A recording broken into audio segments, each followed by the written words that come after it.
दोस्तों कहा जाता है ना कि जब कोई इंसान अकेला होता है और उसकी ज़िंदगी में अकेलापन होता है और उसका साथ देने वाला कोई नहीं होता है, तो जब वो इंसान अपनों का सहारा लेने की कोशिश करता है, लेकिन अपने ही उस इंसान से दूर चले जाए, अपने ही उसका सहारा ना बने, अपने ही उसके अकेलेपन में उसका साथ ना दे, तो उस कंडीशन में दोस्तों वो इंसान जो होता है वो किसी गैर इंसान का सहारा लेना शुरू कर देता है।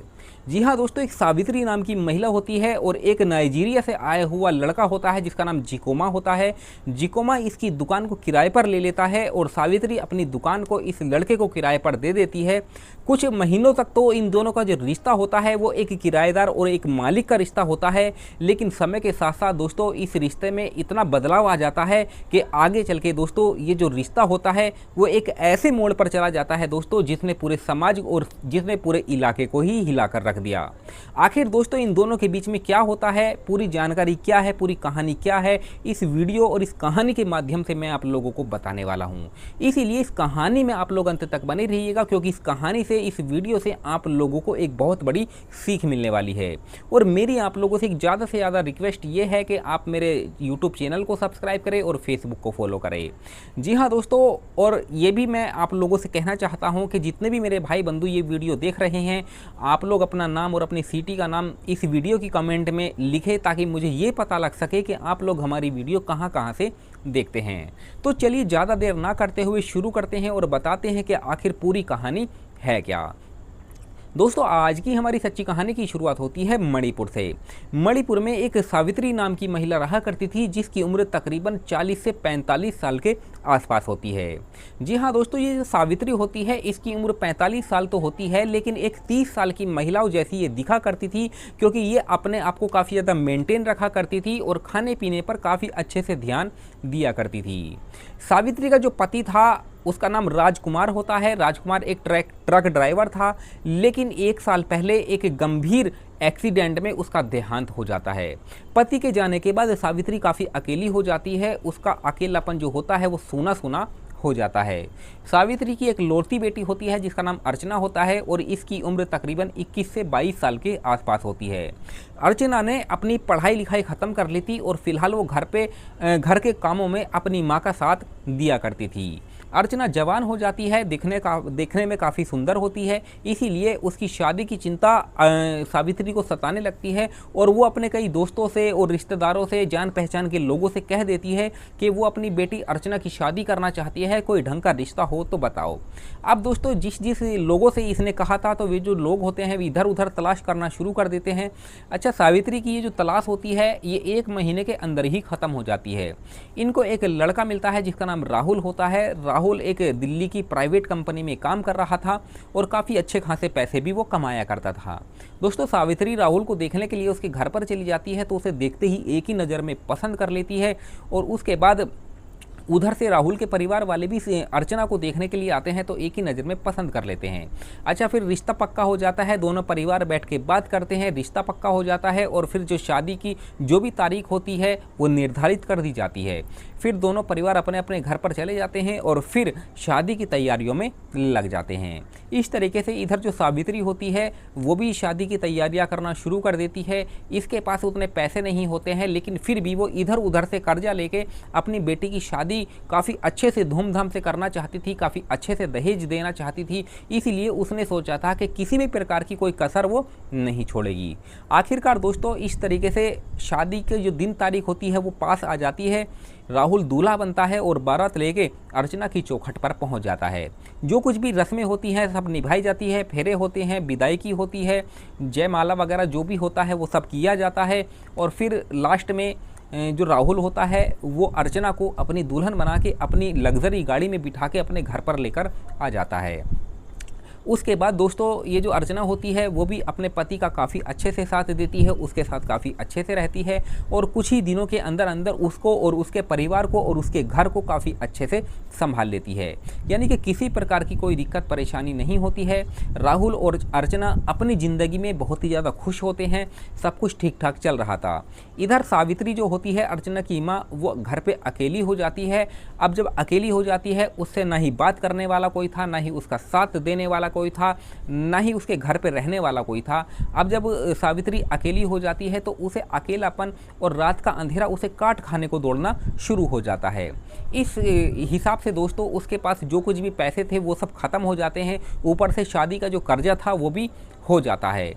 दोस्तों ये जो सावित्री होती है इसे अपनी आजीविका चलाने के लिए, यानी कि अपना पेट भरने के लिए ये सोचती है कि कोई कारोबार करेगी। इसके पास कुछ दुकानें होती है, वो सोचती है कि उन्हीं दुकानों में अगर वो कारोबार करेगी तो उतने तो पैसे नहीं थे, इसीलिए वो सोच लेती है कि इसकी जो 4 दुकानें हैं वो लोगों को किराए पर दे देगी। जब किराए पर दे देगी तो किराया आएगा और इसकी आजीविका और इसका जीवन काफ़ी अच्छे से चलता रहेगा। तो जो सावित्री होती है वो एक एक करके अपनी चारों दुकानें किराए पर देना शुरू कर देती है। दोस्तों कुछ दिन के बाद एक नाइजीरिया से एक लड़का आता है जिसका नाम जिकोमा होता है। इसकी उम्र 28 साल के आसपास होती है।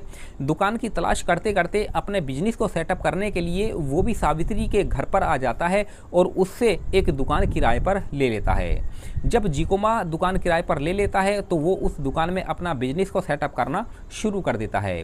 कुछ ही दिनों के अंदर अंदर इसका जो बिजनेस होता है, इसकी दुकान काफ़ी अच्छी खासी चलना शुरू हो जाती है। अच्छा, ये जो सावित्री होती है ये घर पे अकेली रहा करती थी, इसका अकेलापन कटता नहीं था, अपने आप को ये बोर हो जाया करती थी घर पे, तो ये अपनी दुकान पर आकर बैठ जाया करती थी ताकि लोगों से बात करे और इसका टाइम पास हो जाए। तो जो जिकोमा को इसने अपनी दुकान दे रखी थी वहीं पर आके वो बैठा करती थी और जिकोमा से काफ़ी हंसी मजाक भी वो किया करती थी। जिकोमा भी अपने बारे में, अपने देश के बारे में और अपने कारोबार के बारे में सावित्री को बताया करता था कि सब कुछ ठीक ठाक चल रहा है, किसी प्रकार की कोई दिक्कत परेशानी नहीं है। दोस्तों अब ये जो सावित्री होती है इसका जो मन होता है, इसका टाइम जो होता है वो काफ़ी अच्छे से कट जाता है और फिर ये हर रोज़ जिकोमा के पास दुकान पर आकर बैठना शुरू कर देती है। इस तरीके से दोस्तों तकरीबन 15 से 20 दिन का समय गुजर जाता है। जिकोमा की जो बातें होती है वो सावित्री के दिल को छू जाती है और वो उसकी बातों से और जिकोमा से और उसके देश से काफ़ी प्रभावित हो जाती है। दोस्तों सावित्री समझ जाती है और जिकोमा की आंखों में वो अपना साथी, अपना हमसफ़र देखा करती थी, लेकिन वो कहने से डरती थी कि कहीं जिकोमा को बुरा ना लग जाए। लेकिन दोस्तों कहानी में मोड़ तब आता है जब एक दिन सावित्री की अचानक से तबीयत खराब हो जाती है। उससे उठा भी नहीं जा रहा था, ना ही चला जा रहा था। जब जिकोमा को इसके बारे में पता लगता है तो तुरंत वो सावित्री के पास आता है, उससे पूछता है, उसके हालचाल वगैरह पूछता है। सावित्री कहती है कि मैं अस्पताल नहीं जा सकती हूँ क्योंकि मुझसे उठा नहीं जा रहा है, काफ़ी ज़्यादा मेरी तबीयत ख़राब है, तुम ऐसा करो कि डॉक्टर यहीं पर बुला लो। दोस्तों ये जो जिकोमा होता है वो अपनी दुकान बंद कर देता है और फिर ये जो सावित्री होती है इसकी देखभाल में लग जाता है। डॉक्टर बुला के लेके आता है, उसका चेकअप वगैरह करवाता है, उसको दवाई भी खिलाता है और काफ़ी अच्छे से उसका ध्यान भी रखता है और जो कुछ भी मतलब खाने पीने के लिए होता है वो सब उसको लाकर दिया करता था। कुछ ही दिनों के अंदर अंदर दोस्तों जो सावित्री होती है इसकी तबीयत में सुधार आ जाता है और ये पूरी तरीके से ठीक हो जाती है। जिकोमा के इस व्यवहार से, इस मदद से वो काफ़ी ज़्यादा प्रभावित हो जाती है और उस पर मोहित हो जाती है और कहीं ना कहीं वो उससे प्यार करना शुरू कर देती है। धीरे धीरे दोस्तों ये जो जिकोमा होता है वो भी उसके करीब आना शुरू हो जाता है। वो भी सावित्री की आंखों में प्यार देखा करता था, लेकिन दोनों एक दूसरे से कहने से डरते थे। दोस्तों एक दिन की बात होती है, सावित्री जिकोमा से कहती है कि जिकोमा जहाँ तुम किराए पर तुमने मकान ले रखा है, कमरा ले रखा है, तुम वहाँ से छोड़ दो और मेरे घर पे आकर रहने लगो। मेरे घर में भी काफ़ी सारे कमरे खाली है और यहीं पर तुम रहो, मैं तुमसे 1 रुपया भी किराया नहीं लूँगी। दोस्तों जिकोमा मान जाता है और फिर जहाँ पर रह रहा होता है वहाँ से वो छोड़ देता है और फिर सावित्री के घर पे आकर रहना शुरू कर देता है। अब जब वो घर पे रहना शुरू कर देता है तो दोनों का मेलजोल और ज़्यादा बढ़ जाता है। दोनों एक दूसरे से काफ़ी अच्छी बातें किया करते थे। एक दूसरे का जो टाइम होता है वो काफ़ी अच्छे से कट जाया करता था। लेकिन दोस्तों कहा जाता है ना कि जब नज़दीकियाँ बढ़ती है और हालात इस तरह पैदा हो जाते हैं कि जो रिश्तों की दीवार होती है दोस्तों कहीं ना कहीं वो टूट ही जाती है। इन दोनों के साथ भी कुछ ऐसा ही हुआ।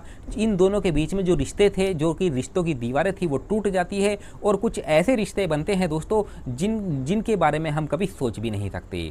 समाज को इसके बारे में भी पता नहीं होता है, सावित्री की बेटी को इसके बारे में कोई पता नहीं होता है, बाहर लोगों को इसके बारे में पता नहीं होता है कि आखिर अंदर क्या चल रहा है।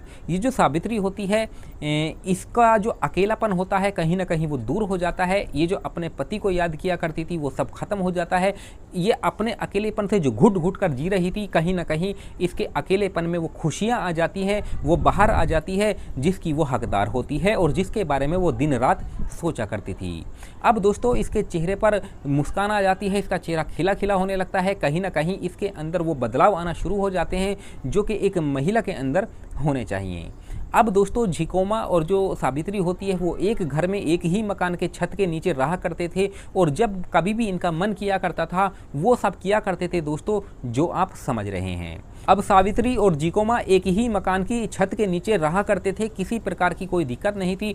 जब कभी भी इनका मन किया करता था तो ये अपनी खुशियों को एक दूसरे के साथ बांट लिया करते थे। इस तरीके से दोस्तों तकरीबन 2 महीने का समय गुजर जाता है। एक दिन की बात होती है दोस्तों, झिकोमा के जो दुकान थी उस दिन बंद होती है, यानी कि मार्केट की छुट्टी होती है। झिकोमा उस दिन घर पे था, सावित्री भी घर पे होती है। लेकिन दोस्तों इन दोनों को कुछ भी नहीं पता था कि जो अर्चना है वो अपनी माँ को बिना बताए अपनी माँ के से मिलने के लिए आ जाएगी। दोस्तों सावित्री की बेटी अर्चना जो होती है वो बिना बताए अपनी माँ के घर पर आ जाती है। जैसे ही वो घर पे आती है तो घर में कुछ वो ऐसी चीज़ें को देखती है दोस्तों जिसके बारे में वो कभी सोच भी नहीं सकती। दोस्तों घर में कोई नहीं होता है, तभी अर्चना सोचती है कि माँ जो होगी वो कमरे में होगी, सो रही होगी। तो वो कमरे की ओर बढ़ती है, बेडरूम की ओर बढ़ती है। बेडरूम का दरवाज़ा खुला हुआ था, तभी वो अंदर झांक के जब देखती है तो उसकी आंखें फटी की फटी रह जाती है, उसके होश उड़ जाते हैं और वो ये सोचने पर मजबूर हो जाती है कि आखिर मेरी माँ एक नाइजीरियन इंसान के साथ ऐसा कैसे कर सकती है। आखिर दोस्तों जब सावित्री और झिकोमा भी अर्चना को देख लेते हैं तो हक्के बक्के हो जाते हैं और सावित्री अपनी बेटी को देख के भी हैरान हो जाती है। वो सोचने लगती है कि बिना बताए अचानक से बेटी कैसे आ सकती है। लेकिन सावित्री के चेहरे पर डर या फिर किसी भी प्रकार की कोई ऐसी सिकन देखने को नहीं मिल रही थी, न ही उसके अंदर कोई डर था कि उसकी बेटी ने उसे इस हालातों में देख लिया है जिसकी वो कल्पना भी नहीं कर सकती।